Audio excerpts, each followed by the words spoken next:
et messieurs, bonsoir. Bienvenue au 19h du 4 février. Voici les titres. Le président de la République décrète une grâce présidentielle touchant 3471 prisonniers. Le chef de l'État instruit également le Premier ministre de procéder à la régularisation de la situation juridique des journaux électroniques domiciliés en Algérie. Le Conseil des ministres s'est réuni hier sous la présidence de Abdelmajid Tebboune qui a ordonné la mise en place d'un plan d'urgence pour rompre l'isolement de certaines régions, des réformes du système éducatif, mais aussi le renforcement des mesures coercitives contre les mauvais conducteurs. Ce nouveau drame sur nos routes, 8 personnes ont perdu la vie et 22 autres ont été blessées dans un accident de la route à Souk-Ahras. Le président de la République présente ses condoléances aux familles des victimes. Et le point dans notre journal sur le deuxième jour de la visite du général-major Saïd Chengueliha, chef d'état-major de l'ANP par intérim, à Ain Ghazam, où il a rendu visite à l'école des cadets de la nation.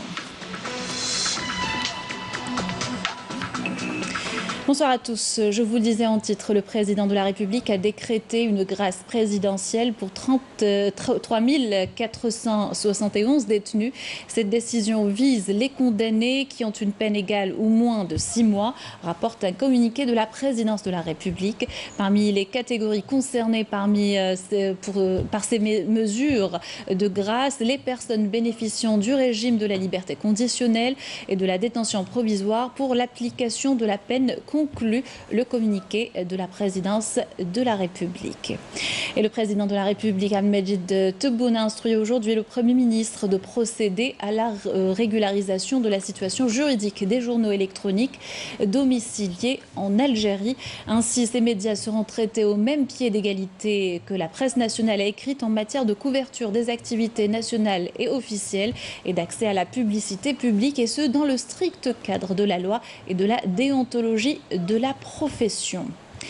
Une réunion du Conseil des ministres présidée hier par le président de la République après l'exposé du ministre de l'Intérieur sur les accidents de la route. Le président de la République a ordonné de prendre des mesures strictes visant à incriminer certains comportements dans les routes, notamment ceux des conducteurs de bus de transport public et scolaire. Fela Abraz. Le bilan de 2019 fait état de 22 500 accidents corporels ayant entraîné 3 200 décès et 31 000 blessés pour un coût annuel des sinistres s'élevant à 100 milliards de dinars. Les accidents de la circulation sont un problème d'ordre psychologique et une problématique matérielle au vu de leurs répercussions négatives sur le psychique de la victime, dont le traitement est difficile à court terme. Le ministre de l'Intérieur a indiqué lors de la présentation de son exposé lors du Conseil des ministres que toutes les mesures préventives et dissuasives prises pour juguler ce phénomène ont montré leurs limites, d'où l'impératif de changements radicaux. À ce propos, le président de la République a ordonné le durcissement de concert avec le ministère de la Justice des mesures rigoureuses à l'encontre de tout comportement criminel dans la conduite, notamment en ce qui concerne les moyens de transport collectif et scolaire. Il a instruit le recours aux moyens modernes de contrôle à distance de la vitesse, mettant en avant la nécessité de passer à la double dissuasion en vue de préserver les vies humaines. Abdelmajid Tebboune a ordonné également la mise en place de l'éclairage public au niveau des voies expresses et l'inspection régulière de la signalisation routière. Il a également demandé la prise de mesures juridiques adéquates pour la criminalisation du comportement des conducteurs de bus de transport public et scolaire en cas de faute humaine par négligence, imprudence ou irresponsabilité. Ces mesures doivent concerner également les employeurs qui recrutent des conducteurs sans s'assurer au préalable de leur état de santé psychologique et psychiatrique et de leur parcours professionnel. Dans le même sillage, le président de la République a appelé le ministère des Affaires religieuses à contribuer à la sensibilisation à travers les mosquées et les prêches. L'éducation et l'enseignement professionnel étaient également à l'ordre du jour du Conseil des ministres. Une batterie de mesures sont prévues pour réformer le système éducatif dès la rentrée scolaire 2020-2021. Les détails avec Karim Haïfa. À l'entame de ces travaux, le Conseil des ministres a suivi un exposé analytique présenté par le ministre de l'Éducation nationale sur la réalité de l'école, caractérisée par un recul des filières mathématiques et maths techniques et de l'enseignement technologique. Le ministre a présenté une feuille de route pour l'amélioration de la qualité de l'enseignement et de la prise en charge des élèves à travers la mise en place d'une batterie de mesures d'urgence englobant l'allègement du poids du cartable pour les élèves du cycle primaire, outre la promotion des filières mathématiques et maths techniques et de l'enseignement technologique pour augmenter le taux d'accès à ces filières. Une approche qui vise une réforme sérieuse du système éducatif pour la rentrée scolaire 2020-2021. Le Conseil des ministres a ensuite suivi un exposé présenté par la ministre de la Formation et de l'Enseignement professionnel, à l'entame duquel elle a indiqué que le secteur est marqué cette année par la mise en place du baccalauréat professionnel avec la création d'un office d'examen et de concours propre au secteur. Ce projet s'inscrit dans le cadre de la stratégie visant la réalisation d'un décollage économique grâce notamment au lancement de la numérisation du secteur durant la période 2020-2022, l'adaptation de la formation professionnelle à l'environnement économique à travers la promotion de la formation continue, ainsi que l'ouverture d'un institut national spécialisé dans le domaine de l'agriculture saharienne au niveau de chaque wilaya du Sud. Par ailleurs, le ministre de l'Intérieur, des collectivités locales et de l'aménagement du territoire a présenté un exposé analytique qui fait ressortir des disparités de développement entre wilayas du Nord, des hauts plateaux et du Sud, ainsi qu'entre les zones urbaines, rurales et montagneuses, et même entre agglomérations principales et les périphéries. D'où la mise en place d'un programme de rattrapage multisectoriel pour pallier le retard accusé dans ces zones. À ce propos, le président de la République a ordonné le transfert des plans communaux de développement non encore réalisés en faveur des besoins réels des populations des communes. Il a ordonné en outre de déclarer la guerre contre les gaspillages et de lutter fermement contre la corruption par tous les moyens légaux. Par ailleurs, le président de la République a instruit le ministre de l'Intérieur ainsi que les autres ministres concernés de trouver une solution aux zones d'ombre enclavées pour leur assurer les services nécessaires en termes d'eau, d'électricité et de routes. Et cette réunion du Conseil des ministres a par ailleurs été l'occasion d'examiner les dossiers relatifs au secteur des micro-entreprises, des start-up et de l'économie du savoir. Mounana Walhamoudi. Le Conseil des ministres a suivi un exposé présenté par le ministre de la micro-entreprise, des start-up et de l'économie de la connaissance qui a évoqué les perspectives du secteur ainsi que le projet de création du Conseil national de l'innovation. Durant le premier trimestre de l'année 2020, le ministère s'attellera à la mise en place des bases juridiques des instituts de transfert de technologie. La phase pilote devant être lancée dans 2 universités à travers 2 centres spécialisés dans les domaines de l'intelligence artificielle et de l'Internet des objets, en collaboration avec des compétences algériennes établies à l'étranger. En outre, le ministère œuvre à l'institution du cadre juridique, réglementaire et fonctionnel de la start-up et de la définition juridique de la start-up et de l'incubateur, à l'élaboration d'une feuille de route pour le financement de ce type d'entreprise en impliquant la bourse et le capital d'investissement, à la détermination des modalités de l'apport des émigrés afin de permettre aux jeunes une contribution à l'affranchissement de l'économie nationale de la dépendance aux hydrocarbures. Le projet prévoit également la création de la Cité des startups qui constituera un centre de technologie multiservice à haute attractivité. Intervenant à ce sujet, le président de la République a affirmé que le ministère de la micro-entreprise aura l'appui et le soutien dans sa révolution numérique, appelant à accélérer l'organisation d'un salon dédié aux start-up et aux petites et moyennes entreprises. Le président de la République a affirmé que les jeunes ont besoin de voir le concret, ordonnant la création d'un fonds spécialisé. Et les disparités socio-économiques ont été catégoriquement rejetées lors de ce Conseil des ministres. Le chef de l'État a affirmé qu'il n'accepterait jamais qu'il y ait un citoyen de première zone, un autre de deuxième ou de troisième zone.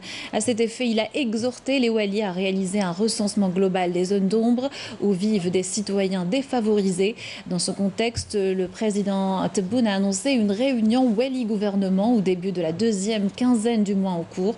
Cette annonce intervient suite à l'exposé du ministre de l'Intérieur sur le programme de développement d'urgence multisectoriel pour l'amélioration des conditions de vie des citoyens en analysant les indicateurs socio-économiques des wilayas et qui a fait ressortir des disparités de développement et des déséquilibres entre wilayas du Nord et des hauts plateaux et du Sud, d'où la mise en place d'un programme de rattrapage multisectoriel pour pallier le retard accusé dans l'application des programmes sectoriels décentralisés. Puis je vous le disais en titre, le président de la République, Abdelmajid Tebboune, a présenté ses sincères condoléances aux familles des victimes de l'accident de la route survenu ce matin à Souk Ahras, où 8 personnes ont trouvé la mort et 22 autres ont été blessées. Je présente avec une profonde tristesse mes condoléances aux familles des victimes du tragique accident de la route survenu sur la ligne Annaba-Souk Ahras, dont la terrible nouvelle nous a foudroyé ce matin, écrit le président Tebboune dans un tweet. Sur son compte officiel, j'ai déjà instruit le Premier ministre et le ministre de la Justice suite à un accident similaire enregistré il y a quelques jours à Iloued de rechercher les outils juridiques adéquats pour la criminalisation de ce fléau et établir sans délai une réglementation plus rigoureuse de cette profession, conclut le tweet. À Dieu nous appartenons et à lui nous retournerons, a ajouté le président de la République. Ce nouveau drame sur nos routes, 8 personnes ont perdu la vie et 22 autres ont été blessées dans un accident de la circulation survenu dans la commune de Meshrouha Souk Ahras. Selon le bilan provisoire des services de la protection civile, l'accident est survenu suite au dérapage d'abord et au renversement ensuite d'un bus de transport de voyageurs assurant la liaison Annaba Souk Ahras. Par ailleurs, les services de la protection civile ont fait état de 31 morts et plus de 1000 blessés dans plus de 1000 accidents de la circulation en une semaine à travers le territoire national. Et puis le président de la République, Abdelmajid Tebboune, a reçu un message de condoléances de la part de son homologue tunisien Kais Saïd suite à l'accident survenu ce matin sur Ahras. Deuxième jour de la visite du général-major Saïd Chengriha, chef d'état-major de l'ANP par intérim à Tamanrasset. Aujourd'hui, le général-major s'est déplacé au secteur opérationnel d'Ingazem pour inspecter les unités. Il était hier à l'école des cadets de la nation de la Wilaya. Majid Nemrassi nous fait le point.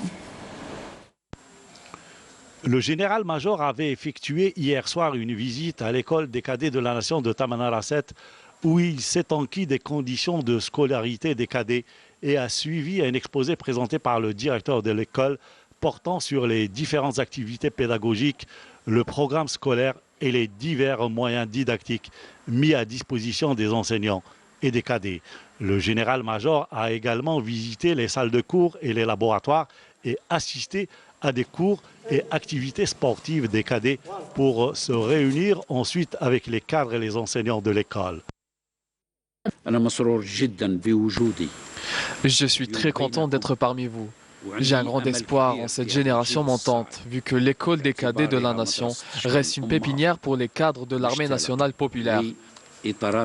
Pour cela, j'ai toute la confiance en vous pour que vous remplissiez vos rôles chacun au niveau de sa responsabilité. Nous attendons beaucoup des cadets de la nation. Ce sont les cadres de demain.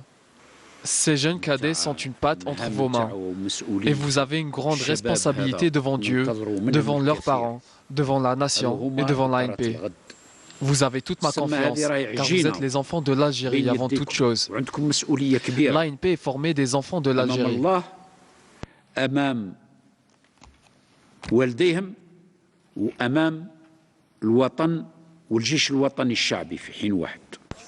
Ce matin, le général-major s'est enquis au niveau du sous-secteur de Hassi Tirinine, du secteur opérationnel d'Ingazem, du déroulement des entraînements de préparation inscrits dans le cadre de l'exécution du programme de préparation au combat pour l'année 2019-2020. À ce titre, il a souligné que ces entraînements de préparation constituent une occasion pour évaluer le niveau atteint et que la participation des commandants et des états-majors d'unités dans ce cadre permet l'échange d'expériences, la coordination et l'unification des concepts selon les objectifs tracés.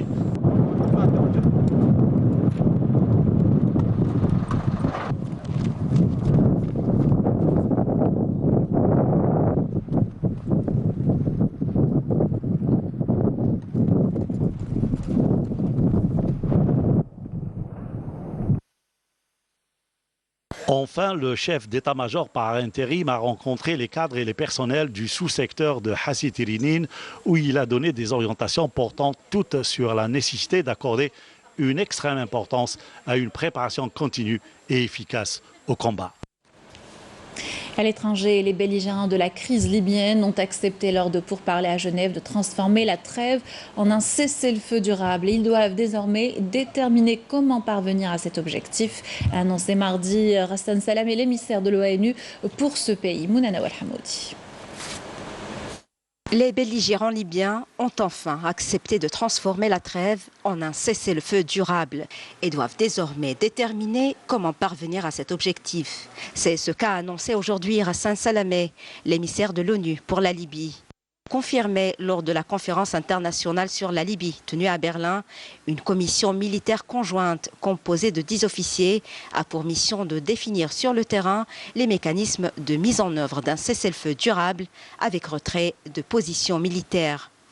L'émissaire de l'ONU a une fois de plus dénoncé les violations continues des engagements pris à Berlin par la communauté internationale pour arrêter les ingérences et les livraisons d'armes aux belligérants. Rappelons que la conférence de Berlin tenue en janvier avec la participation du président de la République Abdelmadjid Tebboune avait abouti à la nécessité de mettre en place un comité de suivi de la mise en œuvre des recommandations de la conférence et d'œuvrer pour le respect et le maintien du cessez-le-feu en Libye. Lors de leur réunion tenue à Alger, les ministres des Affaires étrangères des pays voisins de la Libye ont exhorté les adversaires libyens à s'inscrire dans le processus du dialogue politique, et ce, sous les auspices de l'ONU avec le concours de l'Union africaine et des pays voisins de la Libye.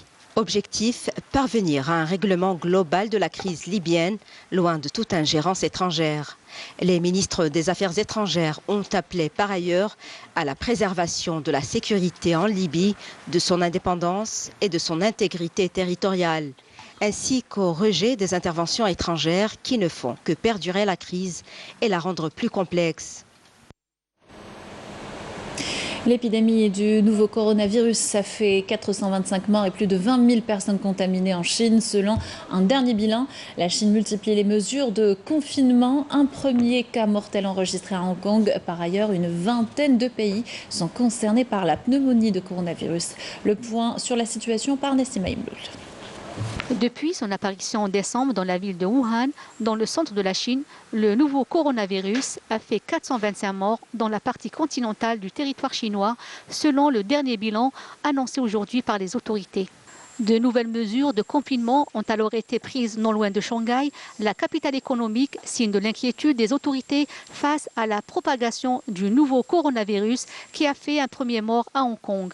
Afin de limiter les risques, le territoire autonome chinois de Hong Kong a annoncé la fermeture de l'ensemble des points de passage terrestres, à l'exception de 2 ponts avec le reste de la Chine, où plus de 20 400 personnes ont déjà été contaminées. Face à un système de santé débordé, Wuhan a accueilli ses premiers malades dans un nouvel hôpital construit en 10 jours et qui compte 1000 lits. Un deuxième de ce type devrait ouvrir dans les prochains jours. Le coronavirus s'est propagé à une vingtaine de pays. L'Afrique est pour l'heure épargnée, mais les gouvernements du continent ont renforcé les mesures de prévention, notamment dans les ports et les aéroports. De son côté, l'Organisation mondiale de la santé a estimé qu'il n'y avait pas pour le moment de pandémie, un terme qui s'applique à une situation de propagation mondiale d'une maladie.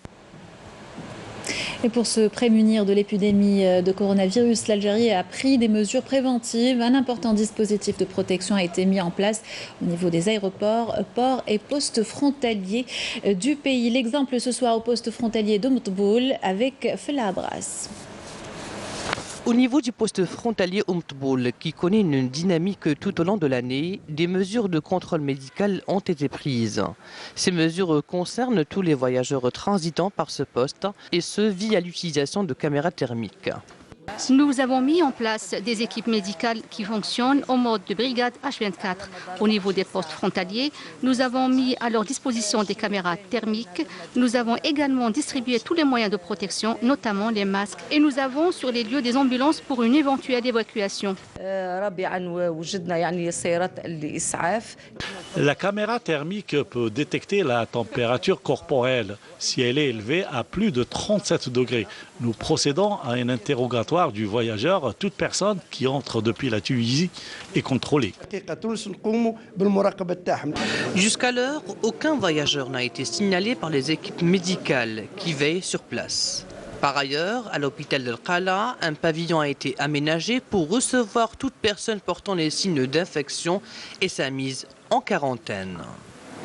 Pour rappel, l'Algérie a pris des mesures préventives avant des instructions données par l'Organisation mondiale de la santé pour faire face à la propagation du nouveau coronavirus. Arab Health 2020 vient de s'achever à Dubaï. Il s'agit de l'un des plus importants salons au monde dédiés à la santé.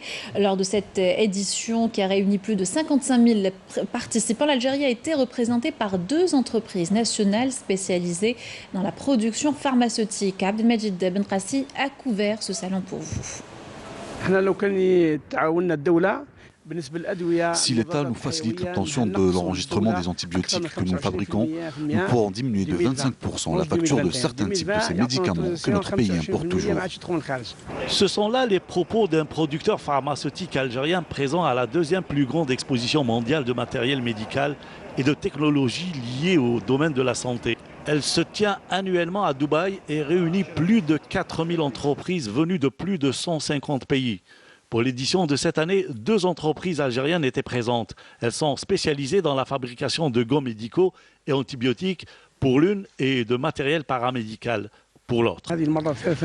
C'est la 3e fois que nous sommes présents ici. Nous avons déjà exporté des gants vers la Tunisie, le Maroc et la Jordanie. Cette année, nous sommes sur des contrats avancés pour l'exportation vers l'Égypte, le Yémen avec qui nous avons signé un contrat, l'Irak et l'Arabie Saoudite. Nous avons même des propositions d'investissement à Malte.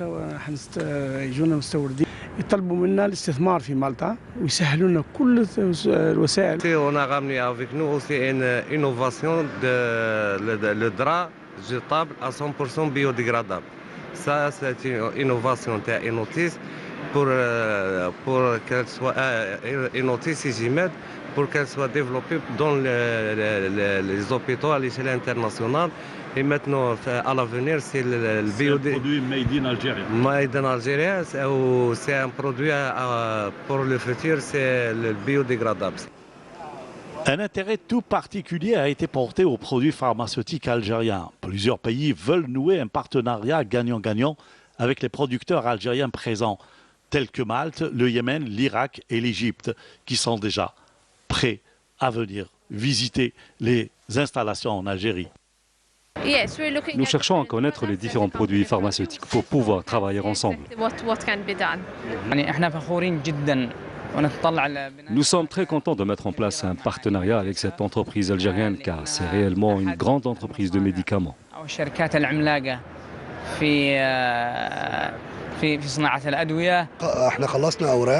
Nous avons signé un contrat pour l'achat de gants stériles et non stériles que nous allons mettre sur le marché égyptien en 2020. En fait, il n'y a pas de différence. Le génie algérien existe, la volonté existe, l'envie existe. Il faudrait créer aussi plus de facilité aux gens sérieux. Il faut encourager les gens sérieux et les gens professionnels du domaine. Des perspectives prometteuses pour le Made in Algeria, pour peu que l'on accompagne plus les vrais producteurs exportateurs. C'est la fin de cette édition. Un rapide rappel des titres avant de se quitter. Le président de la République décrète une grâce présidentielle touchant 3471 prisonniers. Le chef de l'État instruit également le Premier ministre de procéder à la régularisation de la situation juridique des journaux électroniques domiciliés en Algérie.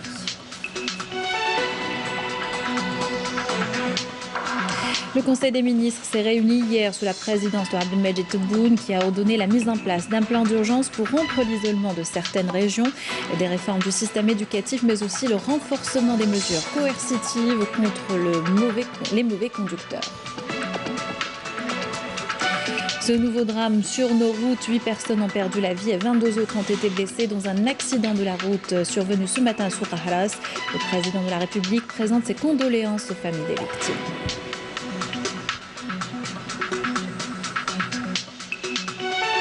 Et puis le point dans notre journal sur le deuxième jour de la visite du général-major Saïd Chingueliha, chef d'état-major de l'ANP par intérim à Ingezem, où il a rendu visite à l'école des cadets de la nation. C'est la fin de ce journal, merci de l'avoir suivi. Je vous souhaite une excellente soirée avec le reste des programmes sur Canal Algérie.